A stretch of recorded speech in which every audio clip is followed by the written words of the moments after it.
Your knees are burning. My knees are burning. That canvas took all the skin off my kneecaps. Well, first of all, welcome back to fighting and to the winners column. How are you feeling after such a long time away and being able to get back in there and getting a win? I feel good. I feel really good, actually. You know, today was like the perfect fight to kind of show everything I've been working on. You know, it wasn't as exciting as I wanted it to be, but I really feel like I showed that I'm not just a kickboxer, and I'm happy about that. I've been working a lot on my wrestling and my grappling, so today's a huge accomplishment. Yeah, I think everyone was expecting maybe more of a stand-up fight, and you went in there and showed off your grappling. Did you know beforehand you were going to do that, or as soon as you got in there you thought, you know what, I've got superior grappling than this girl, I can just do it? Nah, bro, I spent the last 12 weeks working on my wrestling.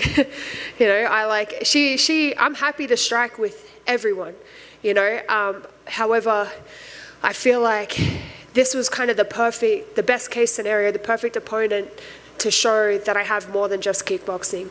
And so it really, you know, I spent 12 weeks working heavily on my wrestling, heavily on my jiu-jitsu. But Coach Kieran and I had said, you know, it's a coin flip. If we want to kickbox, we're going to kickbox. If we want to wrestle, we're going to wrestle, you know.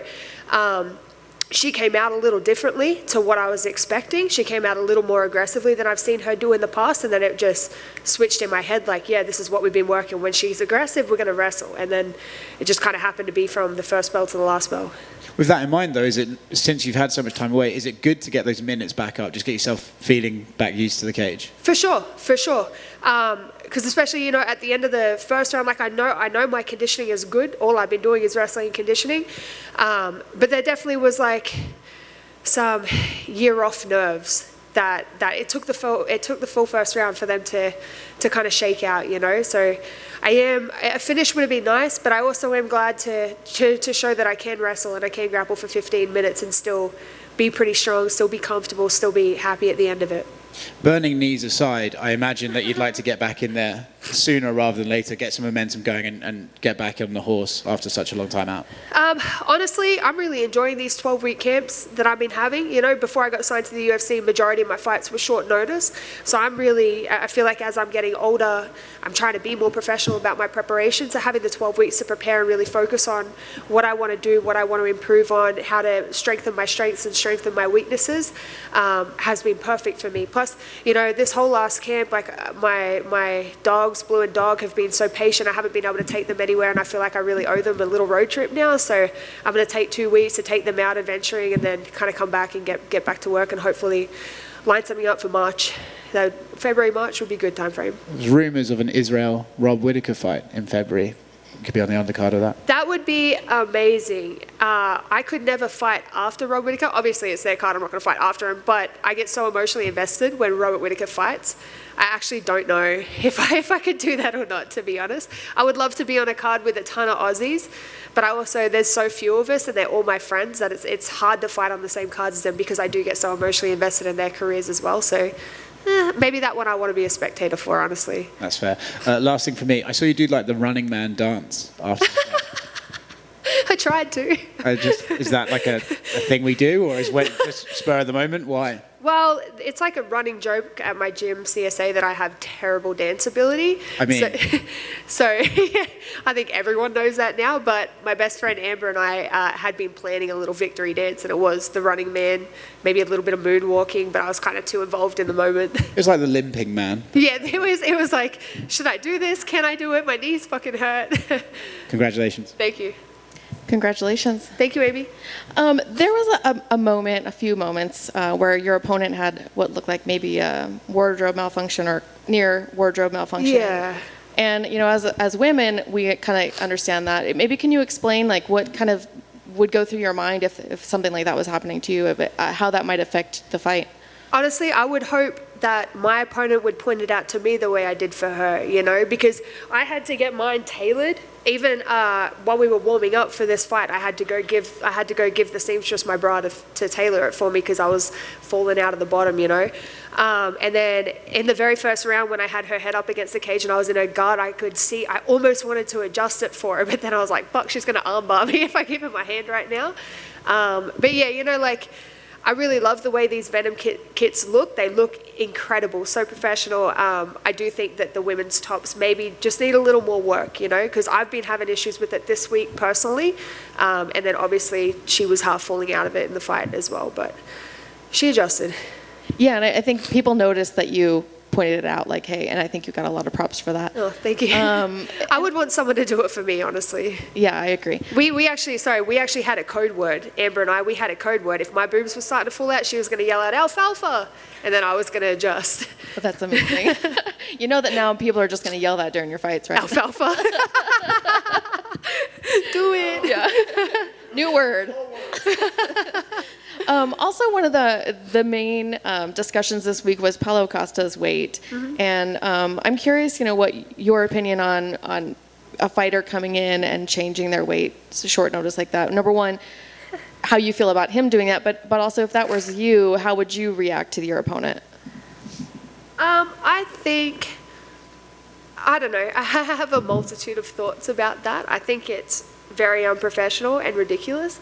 I give huge props to Vettori for how he handled it. He kind of, you know, like, yeah, he was pissed off about it, but he took it all on the chin and was like, no, we're here to fight. Like, we're going to fight no matter what. I do feel like there should be more repercussions for Paulo Costa for behaving that way. Because honestly, it just, from the outside looking in, it just seems like he doesn't want to fight. That's kind of what I read from the situation. I don't know, obviously, but I really hope UFC takes this opportunity to set some stronger guidelines, because I feel like if one person is allowed to do it, then other people are gonna try to push it as well, and I don't think that's right. Yeah, that's what I was going to ask, if you thought maybe this would increase those types of things happening, or if you think it was sort of a special situation because it was him. I don't think there should ever be any special situations. Like, whether you're the number one ranked or you're a debut, like, we're all here for the exact same reason. We all have the same expectations. We all have the same guidelines. I don't think exceptions should be made for anyone, especially when they just obviously don't give a fuck about what anyone else is doing, you know? So I would hope that this would lead to the UFC tightening their guidelines a bit. Thank you. Welcome. You had mentioned that it was kind of a coin toss, whether it was going to be a wrestling match or whether it was going to be a striking match. At what point did you make that decision? And was it a matter of what she brought to you and what you were able to deal with? At what point did you sort of decide where it was going to go? Honestly, the decision maker for me was whether she advanced immediately or whether she backed off, because I'd seen in fights previously of hers where she'd been a little more hesitant to engage. She'd sat back a lot to kind of counter. I had a feeling this whole week, though, that she was going to try to come at me straight away. You know, it's just, I woke up thinking that this morning, and I kind of, that's what I said to myself this morning. Like, if she comes at me immediately, it's gonna be wrestling. It's gonna be wrestling, and that's what she did. She didn't give me kind of any chance to even read. You know, I'm just very thankful that I have such an elite team when it comes to my wrestling, from Team Alpha Male, Adam Piccolotti, to El Nino, to Daniel Cormier. Like, I have such a high level team of wrestlers that I get to work with every single day, where I didn't feel uncomfortable in that situation. But it was whether she was going to advance or whether she was going to back away was going to determine which direction I tried to lead the fight in. And I know when we see athletes that are really skilled in one aspect and then they start taking on another discipline and they really go all in, they're usually kind of, I guess, maybe wishy-washy. They always want to go back to what has been their bread and butter. But I guess for the fight to go as well as it was and as dominant, I guess how good does that make you feel for the work that you actually did? Because it looked like wrestling was a big part of your background because of the work that you've done. But how good does that make you feel of what you were able to see and do out there? Honestly, any time I can work on something through a camp and then put it into effect on fight day is a huge accomplishment, win or lose, you know? I could have lost that fight and still wrestled the way I wrestled and been happy with the effort that I put forth, you know? The fact that it got me the win as well is just a cherry on top, but it definitely just really highlights that I'm going in the right direction with my training. I'm finally in the right place, like I'm working with the right coaches, the right training partners, and I feel like the only way for me to go is up now. And you mentioned how strong that she felt. I know in the past, and I assume it's probably the same, strength training has always been a big part of what you did as well. Is that still a large part of, maybe not fight camp, but just part of your fight preparation? Yeah, absolutely, absolutely. 3 mornings a week I drive an hour and a half out to Sacramento and I go do strength training before I train at Team Alpha Male. It's a huge proponent of my training always, especially now that I'm back at 135. She didn't necessarily feel strong, she was very long. She was like, that was the thing that maybe I didn't adjust for throughout my camp, was how long her arms and how long her legs and how long her torso were. It wasn't necessarily that she felt strong, you know what I mean? I'm very, very, very confident in my strength for my size. There's never been anyone that I've fought, whether they're featherweights or bantamweights or flyweights, that I felt was stronger than me, and that's still the case. And I know you've had some time away from the cage. How do you feel? Any nerves coming in there? Did you feel any ring rust walking, going in there? I mean, how did it feel to actually finally get back in there and fight at fight speed? It was amazing. I feel like since my last fight, it's been such a journey going through knee surgery, rehab, coming back into fight camp. It's been a lot of ups and downs, I'm not going to lie. Today I've been terrified all day. And I don't know why. This is like my 21st or my 22nd fight. I've been doing this for 10 years, but I think it was just coming to fight after my first major surgery. Well, actually my first surgery. I was very nervous about it, Jocelyn's no joke as an opponent either. And like I said, I had a feeling she was going to come out differently to what she has in the past, and I could feel that, and that scared the shit out of me, not going to lie. But once I got in there, it's always, once I start the walk and I hear my music and I get to say goodbye to my team and I walk in the cage, I'm fucking good, yeah. And now, when you look forward, are you going to try to get back in before the end of the year, or is the plans immediately shifting to preparation for next year? Yeah, preparation for next year. March, April sounds good. Let me take some time off to hang out with my dog, celebrate my birthday, and then, dedicate a full 12 weeks to another camp. And then looking at the division and goals for next year, what sort of goals are you setting for yourself next year?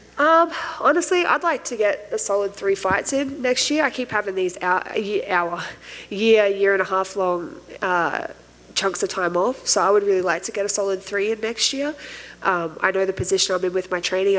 I have the ability to do that. My body feels good. I'm finally able to just dedicate every second of my day to training and to fighting. So 3 next year would be incredible. That seems like a good time frame, and I don't really care who I fight. I just want to come in here and fight, make some money, and show that I get better each time. And I know since you're so focused on fighting, what does downtime look like with the dogs? Are you a camper? I mean, what do you do in downtime when you're getting away from fighting? Well, honestly, I really needed to win this fight so I could afford to get my Bronco fixed, because I'm building it into a mini camper van. And then once that's done, the dogs and I are going to get on the road for a bit. Probably go spend a week or 2 driving through Texas, go to the East Coast and just go on a few weeks adventure. And I'm excited for that. I don't think they know what's happening, but I'm sure they'll be excited when we do it. Awesome. Congrats on the victory. Thank you.